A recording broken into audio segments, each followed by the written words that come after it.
Hey guys, Don here. Welcome to Podiatry Practice Mastery. Going to go over the $1 Million Minute.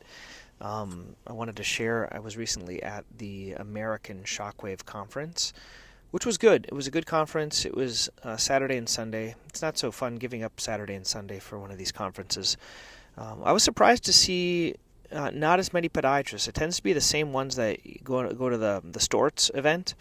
There's a few podiatrists there, a few podiatrists lecturing. But I think if you are doing Shockwave, it would behoove you to be at one of these conferences. You learn kind of new techniques. You actually learn more, I think, in between sessions, talking to people how they do the treatments. And I have a few takeaways. I'm going to put those on the website, podiatrypracticemastery.com/shockwave. So there'll be a little button on the bottom of the website where you can get some of my Shockwave resources. Basically, I have a kind of a cheat sheet that I give people, and then I'll have the notes from this conference. I think the main takeaways for me were when I'm treating bony pathology, I don't really have to get up to 0.25 or 0.3 for the focus shockwave. I thought I had to get that high, but a lot of patients can't tolerate it. So you can still start a little bit lower and do it kind of the pain tolerance and actually asking patients what they're feeling and stay around the 5 mark and not go much above that. I've had some patients that almost pass out because I'm a little heavy-handed. I tend to think more is better. And then the other thing is a lot of the people that come from Europe, they tend to do it slower, like at 4 Hertz, and I'm tending to do it at 8 Hertz or more. And I think it's the machine I have.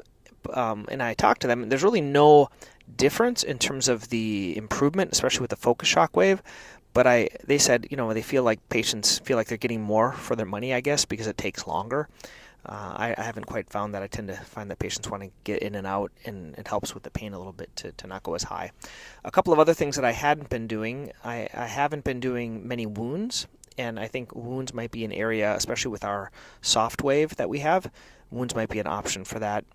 Putting it in like a gel in a Ziploc bag and then gel on the outside to keep kind of your probe sterile when you're doing it. But I think wounds would be something. And then also Seever's disease, or like ositis. I'm not doing a lot of that, and I was talking to them about doing that. That can really help speed things up. And then also post-surgically. They did agree that kind of doing it post-surgically can really help the incisions. And so I think continuing to do that, I think, is a good idea. They said you really don't need a lot of sessions. So probably like 1 or 2. 1 probably is fine even afterwards. So those are kind of the main takeaways from the course. If you want to see everything, you can go onto the website. Okay, I'm going to do kind of just a follow-up. This is a Friday that I'm going, so it was a Friday. I don't know, there's probably 18 patients here. So it was just a morning. The first Friday of each month, we have like an office meeting with the staff, and so the doctors only work a half day. So we're all working a half day the first Friday of the month. That's why it's like this. But it was a good day. I'm not going to go over the routine patients. I'm going to go over a couple of the other ones. So this was a patient, a 78-year-old female, a new patient. She had routine care. She wanted KeriFlex in about 2 months in the summer, so I'm going to set up bilateral KeriFlex with my nail tech.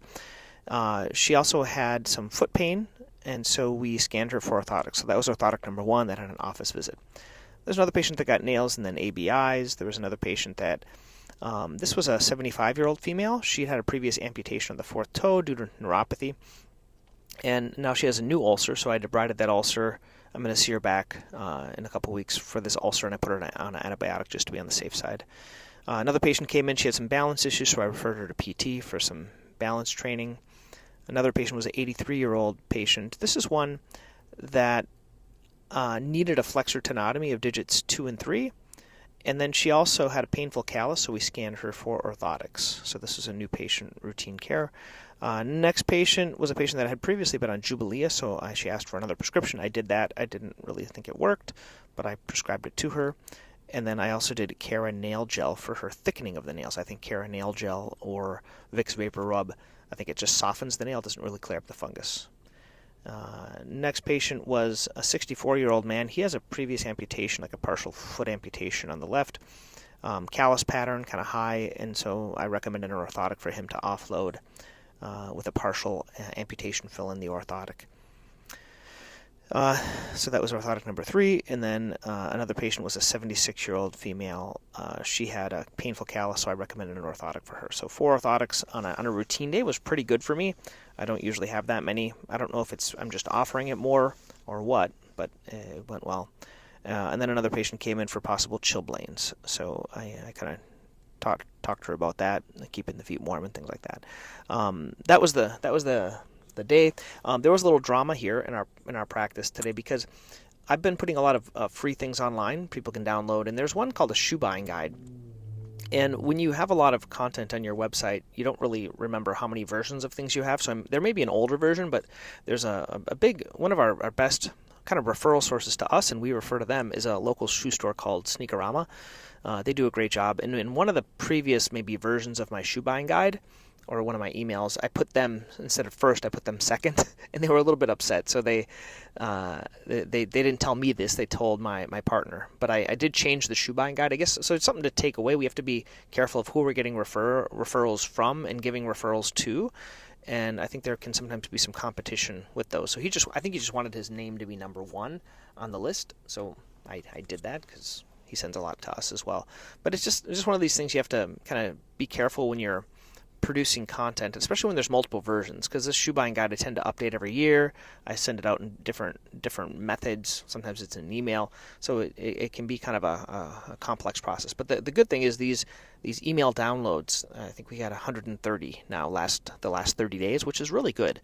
So I think people are going there. When we're we do a little newspaper article once a week, and in there we put in like the 30-second foot evaluator, we put in the shoe buying guide, we're putting in these different things that people can go to the website and download. And so I think that's increasing that, and then they're going to be added to our email list, the newsletter list, and things like that. So this is something I think if you don't have going, you should seek this out. It's pretty easy to do. If you have any questions, let me know, and I would be happy to help you. Once again, hope this is beneficial. If you have any questions, or if you want to look at those Shockwave resources from this recent conference, go to podiatrypracticemastery.com/shockwave.